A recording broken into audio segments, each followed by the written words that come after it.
पूर्वर मु चिंगुड़ी माछर तरकारी रेसिपी तो बहुत सारा शेयर कर सारी से आज आपण मानक चिंगुड़ी माछर गोटे मसला दिया फ्राई रेसिपी नहीं के आसी एटा को आम बहुत ही यूनिक वे बनवा जार टेस्ट पूरा लाजवाब रही मैंने वीडियो को निश्चित भाव में पूरा देखूँ रेसिपी जदि भल लगे लाइक और शेयर करेंगे चैनल नुआ थे मो चैनल को सब्सक्राइब करने और जदि फेसबुक पेज देखते प्लीज फॉलो करेंगे ताहले चलतु रेसिपी को स्टार्ट करनबा।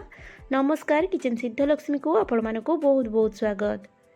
ये रेसिपी प्रथम तो ये देखो मुझे 6टा बड़ साइज्र चिंगुड़ी नहीं आपण मैंने टी छोट बा मीडियम साइज्र चिंगुड़ी रेसिपी को ट्राए करेंगे। ये देखो मुझे चिंगुड़ी माछर चोपा को छड़े नहीं और भल भाव में क्लीन करके रखी आपण मैंने मो पूर्व भिडियो मानक चिंगुड़ी को किभली भल भाव में सफा करेंगे से चाहिए देखिपारे। ये देखो चिंगुड़ी की आम प्रथम मेरिनेट करवा से अल्प टिके लुण अल्प टिके हलदी गुंड और अल्प टिके लंका गुंड एड कर नौची। एबे सबू को आम हाथ में भल भाव में मिसेकी चिंगुड़ी देहरे लगे नबा जमी सबू जिनस बढ़िया भाव में मिसीज। सबू जिनस को भल भाव में मिसई नेला आम 10 मिनिट रेस्ट में छाड़दे जमी सब मसलार फ्लेवरटा माछ भीतर को आसीज आ भितर आम अन्न सब प्रिपरेसन करनबा। ये देखो मुझे गोटे बाउल ना 2 चम्मच दही नहीं जाइए। एवं मुझे हाफ चम्मच धनिया गुंड हाफ चम्मच जीरा गुंड हाफ चम्मच काश्मीरी रेड चिली पाउडर ता सहित ये मुझे हाफ चम्मच हलदी गुंड एड कर नौची।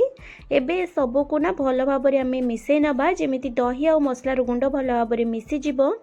ये देखो मसलार पेस्ट आमर बिल्कुल रेडी हो जाइए साइड रखा और चलतु कुकिंग प्रोसेस को जीवा। ये देखो मुझे गैस ऑन करके गोटे पेन बसई नहीं पेन भल भाव में गरम है ये मुझे 2 चम्मच सोरिष तेल एड कर नहीं। एबे आमे पूर्वर मेरिनेट करके रखिबा माछ को इथिरे एड करनबा। माछ को एड करके मीडियम फ्लेम रे याको आमे 4 ରୁ 5 मिनिट पई भल भाव में भाजी नबा जेमिति माछ ऊपर गोटे हल्का कलर आसी जिवो। माछ को अधिक टाइम पाई कि गैस फ्लेम को हाई करके बिल्कुल भी भाजबेनी नहले माछटा पूरा रबरी हो खाइबा पई भल लागिबनी। एठी देखंतु माछ गोटे साइड रो हेला परे ना याको उल्टे नौची अन्य साइड टी को आ किछि समय पाई आमे याको फ्राई करि नबा। 4 मिनिट पाखापाखि कुक कला ये आपण देखो देखो ये माछटा हल्का हल्का भाजी हो जाए गोटे बढ़िया कलर आसीगला माछ उपरे। ये स्टेज रे माछ को आम बाहर करनबा या अधिक माछ को बिल्कुल फ्राए करबानी नहले माछटा पूरा रबरी हो खाइबा बिल्कुल भल लागिबनी। सबू माछ को गोटे प्लेट को बाहर करनेला ये देखो सेम पेन रे ना अल्प टिके तेल रही जाइए से तेल सहित आम आउ 2 चम्मच तेल ये एड करनबा। तेल एड कलापर यहाँ भल भाव में गरम है ना ये मुझे अल्प टिके गोटा जीरा एड कर नौची। जीराटा फुटीगला ये देखो मुझे गोटे बड़ साइज्र पियाज को ना लंबा लंबा टिके मोटा करके काटिकी रखी सेटा को एड कर नौची। पियाज को एड कलापर यहाँ आम 1 मिनिट हाई फ्लेम रे भाजी नबा।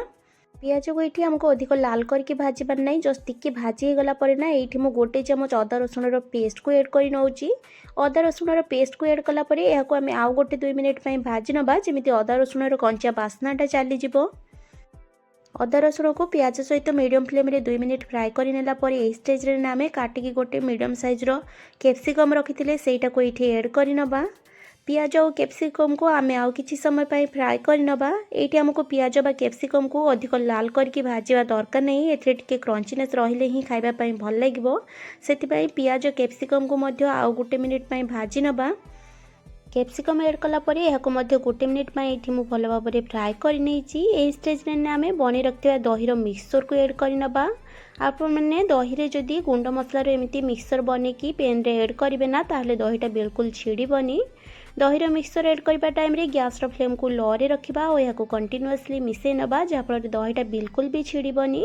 ये सबू जिनस को आम भल भाव में 1-2 मिनिट कषिबा जेते पर्यंत कि ऑयलटा सेपरेट न होईची। ये देखो सबू जिनस बढ़िया भाव में कषि हो गला ऑयलटा भी सेपरेट होगा स्टार्ट हो जाइए। ये स्टेज रे ना आम फ्राए करके रखिबा चिंगुड़ी सब को add करनबा।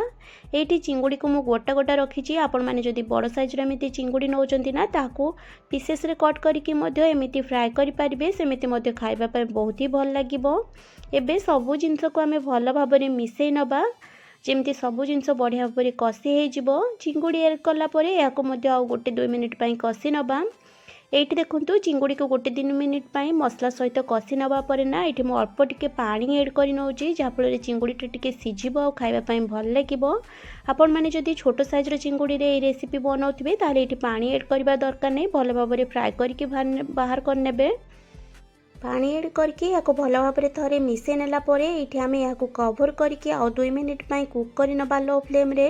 Total 2 minute low flame रे कुक कर नेला ये देखो मु कभर खोलुची आईटी आपण मैंने देखिपे पानीटा प्राय ड्राए ही आसी आ चिंगुड़ी ये बढ़िया भाव में सॉफ्ट हो जाइए।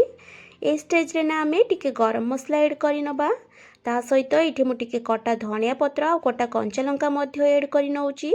सबु जिनस एड कलापर या आम लास्ट पुणी थे भल भाव में मिसई नवा और स्टेज रे गैस फ्लेम को ऑफ कर नवा।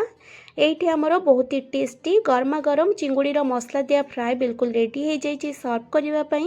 आपण मैंने यहाँ भात हो बा पखाल जेकोसी आइटम रे खाई देखिए यहाँ खावाई बहुत ही टेस्टी लगे। ताहले यही प्रोसेस रे आपण मैंने निश्चय थे ट्राए करेंगे आउ केमिति लागला मते कमेंट सेक्शन रे निजर मतामत जणाइबा जमा भी भूलिबेनी। माँ लक्ष्मी समस्तंकर मंगल करंतु यही कामना सहित आज रोचे पुणी आसबि आउ एक नुआ रेसिपी नहीं कि सेतेबेल पर्यंत स्टे सेफ स्टे हेल्दी। जय माँ लक्ष्मी।